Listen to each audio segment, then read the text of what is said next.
This is currently the 2nd of March, and here we go with a new news for today. And I've already got the first one off on my phone, so here it is. This by Playbill. Watch the first teaser trailer for Mary Poppins Return, starring Emily Blunt and Lin-Manuel Miranda. The sneak peek during the 90th Academy Awards. Mary Poppins Returns released a first look during the 2018 Oscars on the 4th of March. Take a look at the tree. Hamilton Tonian Prize winner Lin-Manuel Miranda takes a new role for Jack and the Lamplighter in the Rob Marshall Helmland musical, which stars Emily Blunt as title whimsical Nanny. In the first look, Miranda conjures Blunt's Mary Poppins via appropriately flying a kite.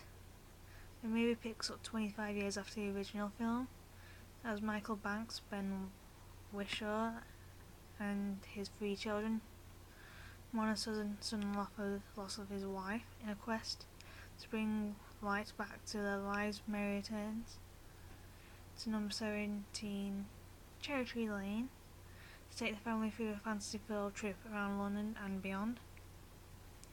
The all-star cast also features Meryl Streep, Angela Lansbury, Emily Mortimer, Julie Walters, Colin Firth, and an appearance from the original Mary Poppins star Dick Van Dyke. Mary Poppins Return was scored by Mark Shaiman and Scott Whitman, Hairspray Smash. Arrives in theatres Christmas Day. That's it for the article. Shouting out to any of the Mary Poppins fans out there.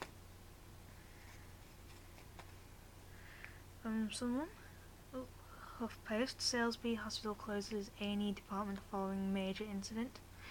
Wiltshire Hospital has been forced to close an accident and emergency department following a major incident involving a small number of casualties. Salisbury District Hospital warned patients not to come to A&E unless dealing with an extremely urgent situation.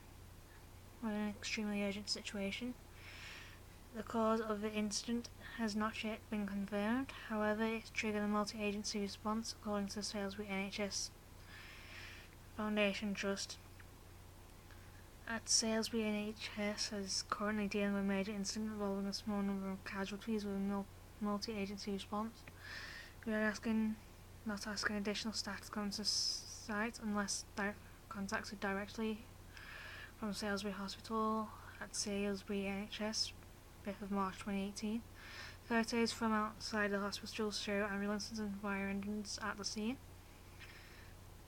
Patients have been advised to attend scheduled appointments, while additional staff have been told not to go to the hospital unless contacted directly. This is a breaking news story and will be updated. Check back in for the most full information. Follow HuffPost UK on Twitter and on Facebook.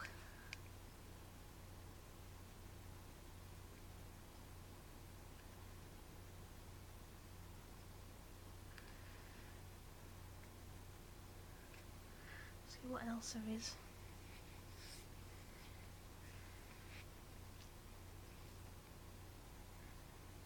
From The Guardian, the Eurosceptic Italy in race to form majority government. 5-star movement in the League vie for coalition, but the ultimate decision is held by President Sergio Mattarella. The 2 populist parties have won major upsets in the Italian election. The 5-star movement, M5S, and the La Liga were in the race to be the first to try to form a majority government after the election produced a hung parliament. The decision will ultimately fall to Italy's President Sergio Mattarella, who could take weeks to determine whether the anti-establishment M5S, which took 32.6% of the vote, or the fragile centre-right alliance led by League bombastic Matteo Salvini with 55.7% of the vote, or better equipped to greater majority government. As Italy and Europe Digest News on Monday, a vast majority of Italian voters had supported the Eurosceptic candidates in the national election. Both sides began jockeying for position, saying each had earned the right to lead. The Italian constitution gives Mattarella the power to give the mandate to any party regardless of who has won the most votes. The centre-right is the coalition that won. It's the coalition that can govern. Salvini said in a press conference in Milan hours later. It was a sentiment echoed by 31-year-old Luigi Di Maio, the head of N5S. While the former Prime Minister Silvio Berlusconi has been seen as leading the centre-right coalition, results show he was beaten by his younger rival on the right following a campaign in which Salvini emphasised support for radical immigration policies, including mass deportations of immigrants who are in Italy illegally. As ballots continued to be counted on Monday afternoon, it was clear that no single party or alliance would have enough votes to win a clear majority. What was evident is that the voters were not convinced by the pro-EU arguments put forward by a centre-left by the former Prime Minister Matteo Renzi. The Democratic Party won just 18.7% of the vote, a dismal showing, and Renzi, who was once seen as a bright, promising politician, submitted his resignation in front of television cameras on Monday evening. I think we have clearly recognised that it is a clear defeat, a defeat that requires us to open a new page within the Democratic Party, he said. Renzi also suggested that the party has also already said no to any deal with parties he considered to be an extremist, and that he would retreat in favour of a simpler role, senator for his native Florence. In rejecting Renzi and voting for Di Maio and Salvini, who have both flirted with calls for a referendum on the euro which Italians would not support, the results nevertheless represented a repudiation of Brussels by Italian voters less than 2 years after the UK narrowly voted to leave the European Union. In Brussels, there was an ill-concealed dismay about the European Commission was keen on to insist results were yet to be made official. The Commission's chief spokesman, Margaritis Schinas, told reporters its President Jean-Claude Juncker wanted to see a stable government in Italy and regarding potential impacts and so on and so forth. Keep calm and carry on, asked to respond to claims by Salvini that interventions by Juncker during the election campaign had given his party a boost. Schinas declined to comment. Here we have confidence in President Mattarella to facilitate the forming of a stable government in Italy. 2 weeks ago, Juncker warned that the EU was expecting a bad outcome. We have to brace ourselves for the worst scenario, and the worst scenario that could be no operational government, he has said. He later backtracked to insist he was confident an operational government would be formed in the wake of the polls. The results were extraordinary in part because they reflect a rejection of what most analysts would agree has been a fairly competent government under the Democratic Party, which has overseen a big improvement in the economy and adopted policies that limited the number of migrants coming to Europe in favour of inexperienced political leaders with controversial views on issues ranging from their support of Vladimir Putin to scepticism about the efficiency of mandatory vaccinations. The M5's poor handling of leadership jobs in municipal governments in Rome, said Turin did not appear to dissuade voters, even as the Democratic Party sought to hammer home a message that a vote for the former could bring chaos. The Populist Party had until recently endorsed a referendum on the euro, but toned down its anti-euro rhetoric in the run-up to the national election, which may have given some comfort to Italians who don't significantly support leaving the eurozone, although they are critical of Brussels.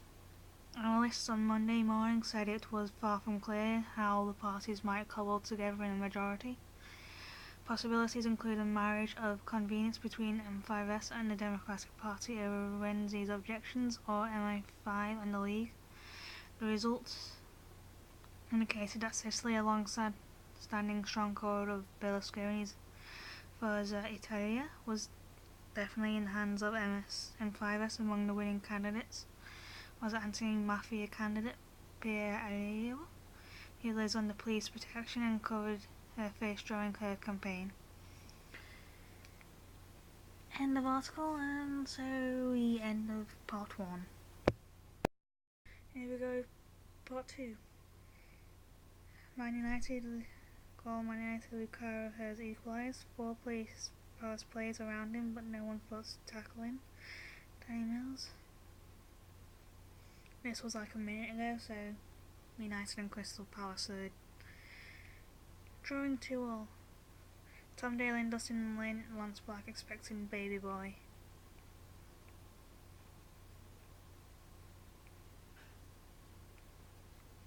Lawn Tennis Association President Martin Curry has stepped aside during an investigation into the way Equity he was on dealt with sexual assault allegations. Another Big Cheese Festival apologises for running out of cheese. 22,000 without power after Saltburn explosion.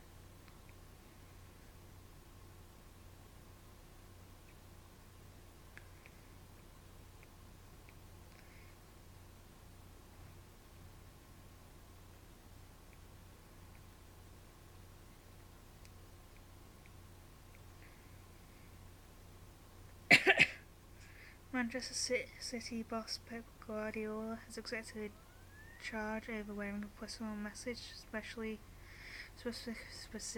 a yellow ribbon. So Bradley Wiggins says he 100% did not cheat after damning MP's report.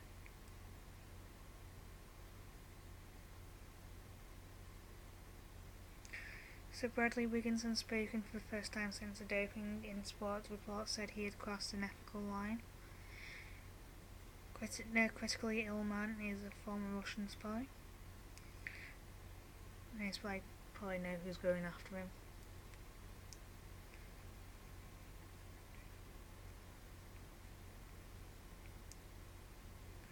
Andy Murray is no longer British number 1, a position he held since 2006. On trade negotiations, Ian Duncan Smith asks the Prime Minister to remind the EU that cake exists to be eaten and cherries exist to be picked. SNP's Ian Blackford says Scotland voted to remain and cannot be ripped out of a single market and customs union against our will. Royal Mail halts 3 million scam letters. Jeremy Corbyn says government is nowhere near to delivering a good deal for Britain over Brexit. Leicester shop explosion, 3 men in court over fatal blast. Carluccio's is the latest restaurant chain to feel the heat.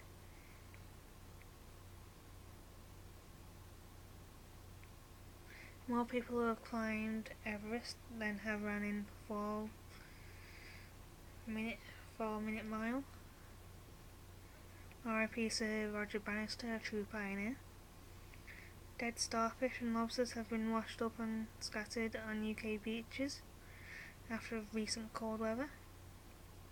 Met Office says Rob Varley stands down. Church may have made children feel responsible for abuse.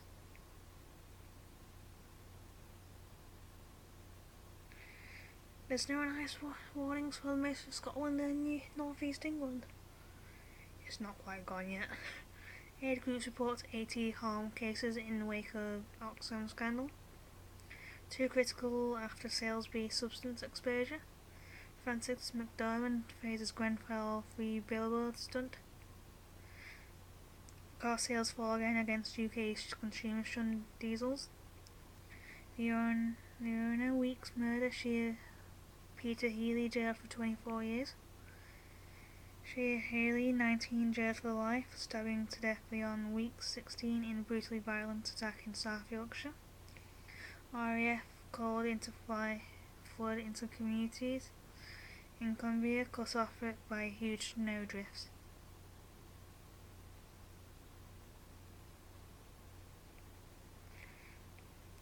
Energy drinks. UK supermarkets ban sales to under 16-year-olds. Airbus warns it may need stockpile parts against Brexit. Thousands in Wales and South East England urge to use as little water as possible.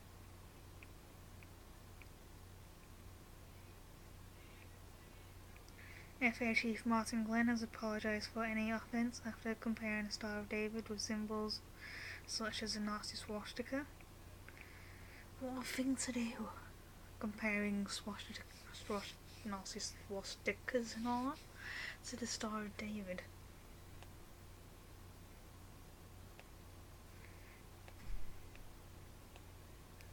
A convoy with 80,000 of trapped Syrians enters rebel enclave in eastern Ghouta for the first time in weeks.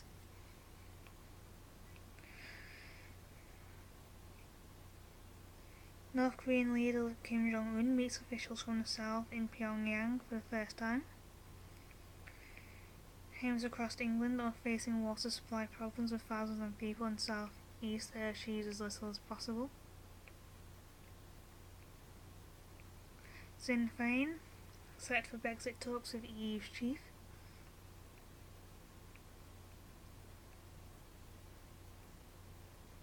Accepting the Academy Award for Best Actor, Gary Oldman thanks his 98-year-old mother, put the kettle on and bringing home an Oscar. Staff without security clearance monitor offenders. Oscars 2018, A Silent Child starring 6-year-old deaf British girl wins. That deaf British girl also has a name. Traffic lights to change for late buses in Swansea. Shipping container plans for homeless in Wrexham.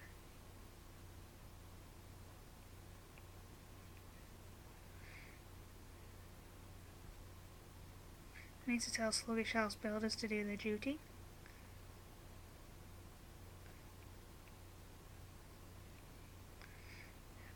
Banning payers to catch up energy bills.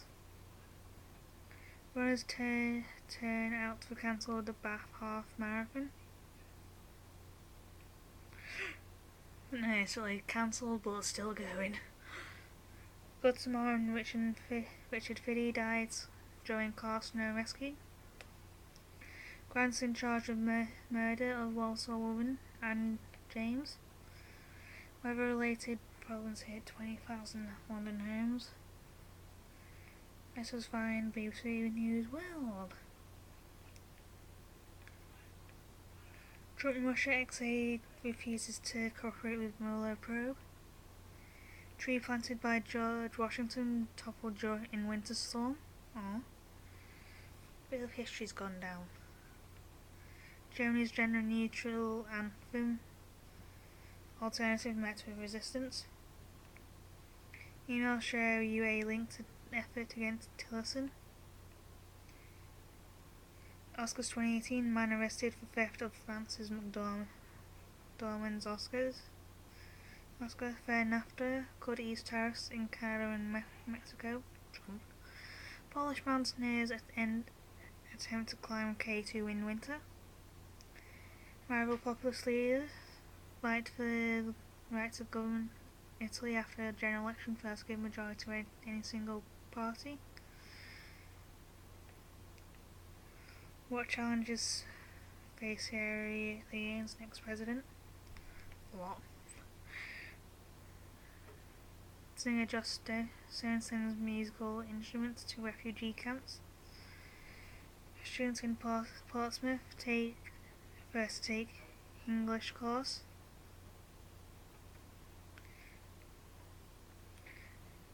David Astori death. Prosecutors open investigation. Ireland's police arrest suspected Bitcoin server thieves.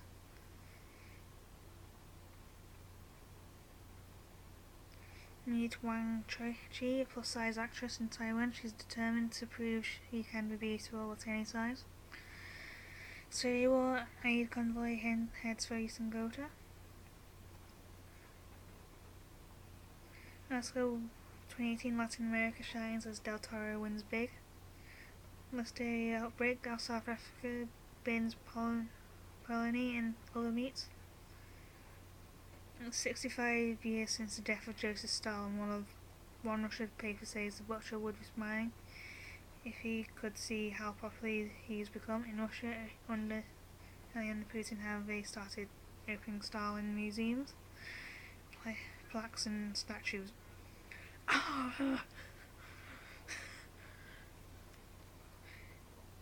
Germany coalition deal. Merkel promises action on jobs in EU.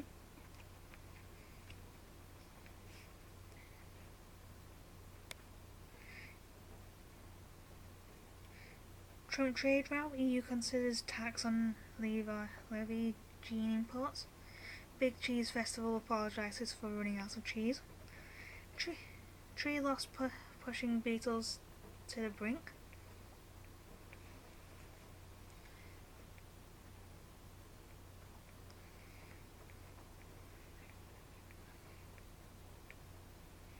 Aid is set to enter Eastern Ghouta despite airstrikes.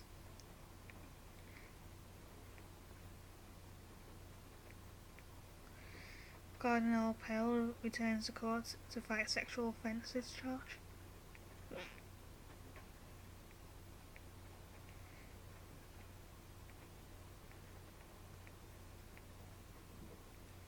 Shape of Water wins Best Picture at the Oscars 2018.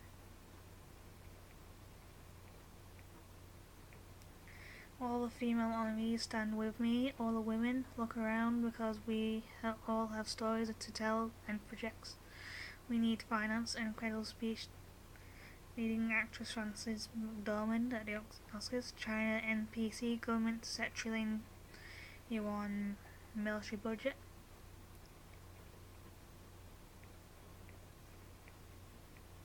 Gary Oldman wins Best Actor for Darkest Hour. US woos old enemy as China waits in wings.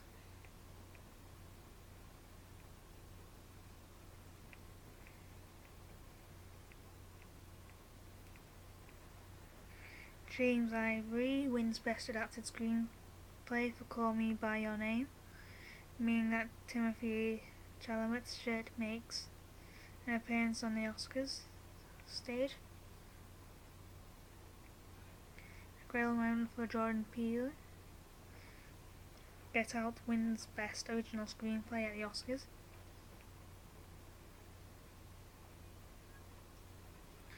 Best Film Editing Dunkirk. Best Visual Effects Blade Runner 2049.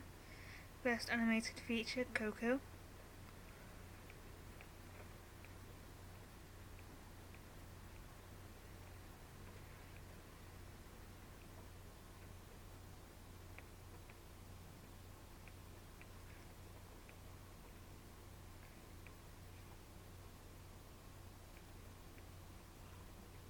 US aircraft carrier Carl Vinson in historic Vietnam visit. Shepherd Bushiri meeting the man who walks on air. Patrick Hermanson went undercover of the alt-right. The day Putin cried. What was it like on the day Putin cried? As Russia prepares to elect Vladimir Putin for fourth term, as president. On March 18th, the BBC's Gabriel Gatehouse looks back at the revealing event that took place at the start of his Kremlin career, when he was Russia's acting president running in his first presidential election. Russians rarely see their president cry, though he has been plenty of tragedies during his 18 years in power. It happened once right away at the start of his rule on the 20th of February 2000 at the funeral of Anatoly Sobchak. Sobchak was one of the men who alongside Gorbachev and Yeltsin, helped bring about the end of the Soviet Union. He was also the reformer who plucked the middle-ranking KGB officer by the name of Vladimir Putin from obscurity and gave him his first job in politics. And I've just found in the picture just below. No one really knows what drove him to make that fateful decision, but today factions from the old Soviet security establishment have taken hold of the levers of power in Russia to such an extent as to make it a democracy hardly worth the name. Though there are 8 candidates running in the latest election, but Putin is known as the main candidate, as the outcome is not in any doubt. One rival candidate called it a fake election, just like a casino, she told me, where the house always wins. In Russian democracy, win is always on Putin's side. Her name is, wait for it, Zhezina Sobchak, the daughter of Anatoly, Putin's old friend and former mentor. Ksenia is she is often known as 36-year-old former reality TV presenter turned opposition journalist. Supporters of Alexei Navalny, the quote-unquote real opposition candidate who been barred from standing, as she say she is a Kremlin stooge, an old family friend drafted in by Putin to lend an election air of credibility. Certainly she will not be worrying about the tact permission of the authorities. That's how Russian democracy works. But the men in grey suits who run the Kremlin may be regretting their decision. Ksenia is touring TV series naming corrupt cronies around Putin and calling the annexation of Crimea illegal if, as she maintains, she is running not to win but to be heard. Then she is certainly breaking some taboos, so what on earth is going on? Let's leave the daughter for a moment and go back to her father. He was a mayor of St. Petersburg. Putin was his deputy. The two were so close that Sobchak Senior was a case of corruption. Putin helped spirit him out of the country, an especially chartered aeroplane. That was in the 1990s. Remember, in those days Russia was in the chaos. Its President Boris Yeltsin was frequently drunk and barely functioning. The men in grey suits in the Kremlin thought they'd just found their solution. Another grey man, a blank slate from which to build an ideal antidote to Yeltsin. They began grooming Putin as his successor. Then suddenly, just as Putin was running for president for the first time, his old friend Anatoly Sobchak died at the age of 62 in a hotel room in Kaliningrad. The autopsy said that it was a cardiac arrest, but can't find any trace of a heart attack. Sobchak's widow suspected foul play and had her own autopsy done. Her name is Lyudmila Novusova.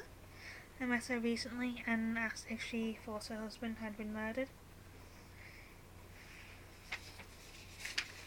Sorry, it's just annoying me. The autopsy said it was cardiac arrest.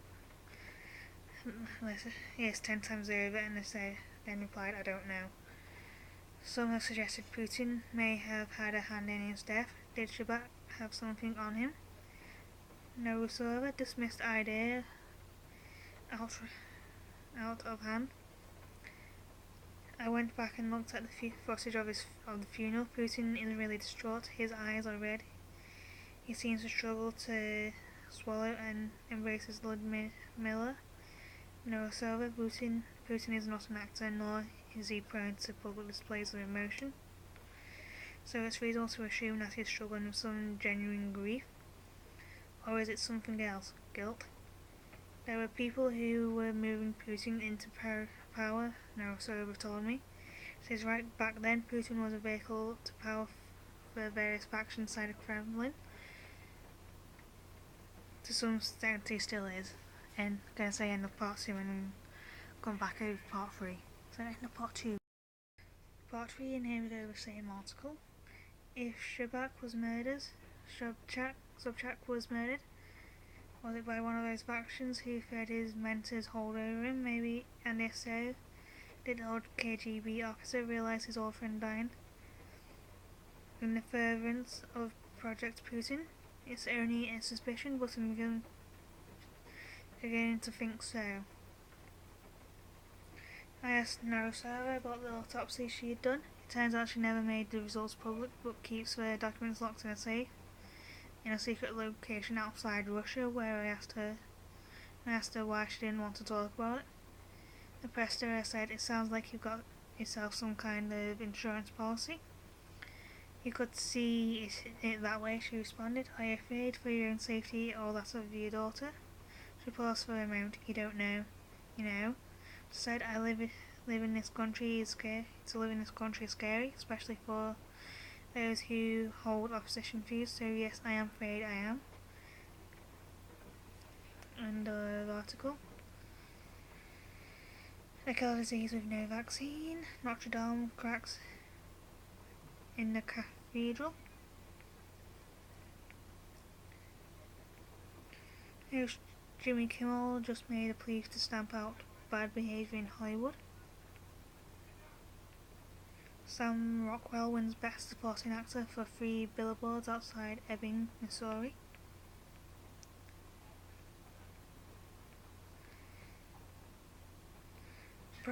Even NASA is getting it on at the Oscars.